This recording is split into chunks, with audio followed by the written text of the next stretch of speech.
নারায়ণগঞ্জ জেলা পরিষদের উদ্যোগে আটি মজুমদার খাল খনন কাজের উদ্বোধন করেন জেলা পরিষদের প্রশাসক অধ্যাপক মামুন মাহমুদ। তিনি উন্নয়নমূলক এই কাজের গুরুত্ব তুলে ধরে স্থানীয় বাসিন্দাদের আশ্বস্ত করেন। নারায়ণগঞ্জ সিটি কর্পোরেশনের ৪ নম্বর ওয়ার্ডের হাউজিং ও ওয়াবদা বউবাজার এলাকায় জেলা পরিষদের প্রকল্পের আওতায় ঐতিহ্যবাহী আটি মজুমদার খাল খনন কাজের শুভ উদ্বোধন করা হয়েছে। সারা দেশের ন্যায় খাল পুনর্খনন কর্মসূচির অংশ হিসেবে এবং বিএনপির ভারপ্রাপ্ত চেয়ারম্যান তারেক রহমানের নির্দেশনায় নারায়ণগঞ্জ জেলা পরিষদের অর্থায়নে এই প্রকল্প বাস্তবায়িত হচ্ছে। অনুষ্ঠানে প্রধান অতিথি হিসেবে উপস্থিত থেকে খাল খনন কাজের শুভ উদ্বোধন করেন নারায়ণগঞ্জ জেলা পরিষদের প্রশাসক এবং জেলা বিএনপির আহ্বায়ক অধ্যাপক মামুন মাহমুদ। উদ্বোধনী অনুষ্ঠানে উপস্থিত ছিলেন হাউজিং অ্যাডহক কমিটি সভাপতি ফরিদ মাস্টার, সাধারণ সম্পাদক জালালউদ্দিন ও কমিটির অন্যান্য সদস্যবৃন্দ।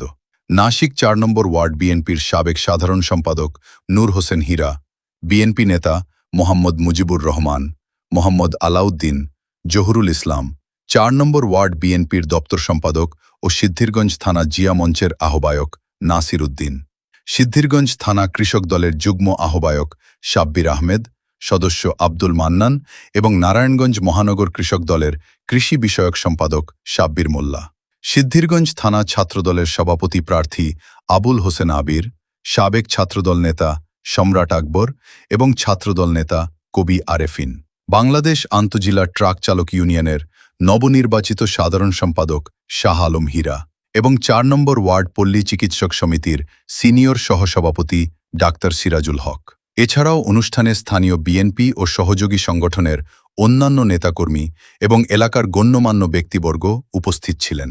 খনন কাজ শুরু হওয়ায় স্থানীয় এলাকাবাসী স্বস্তি প্রকাশ করেছেন এবং খালের স্বাভাবিক প্রবাহ ফিরে আসবে বলে আশা ব্যক্ত করেছেন।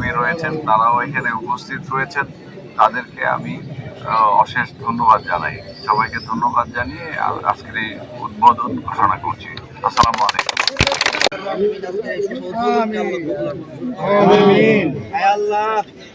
বিশেষ করে জেলা পরিষদের চেয়ারম্যান সাহেব এখানে উপস্থিত, প্রশাসক সাহেব, আল্লাহ ওনার মাধ্যমে যে উদ্বোধন কাজ হয়েছে আল্লাহ সঠিকভাবে সুচারুরূপে যেন আল্লাহ পরিপূর্ণভাবে যেন শেষ হয়, কাজের সৌন্দর্যতা আল্লাহ যেন অক্ষুণ্ণ থাকে, আল্লাহ সেই পরিবেশ নসিব করেন। সবাইকে আন্তরিক হয়ে কাজের প্রতি আল্লাহ মনোনিবেশ করার তৌফিক দান করেন। এলাকাবাসীর উন্নয়নে যে কাজ আল্লাহ হাতে নেওয়া হয়েছে পরিপূর্ণ সফলতার কামিয়াবি নসিব করেন। সাল্লাল্লাহু তাআলা আলাইহি ওয়া আলা আলিহি ওয়া আসহাবিহি আজমাইন বিরহমাতিকা ইয়া রাহমান। দেয় পিচ্ছি সর।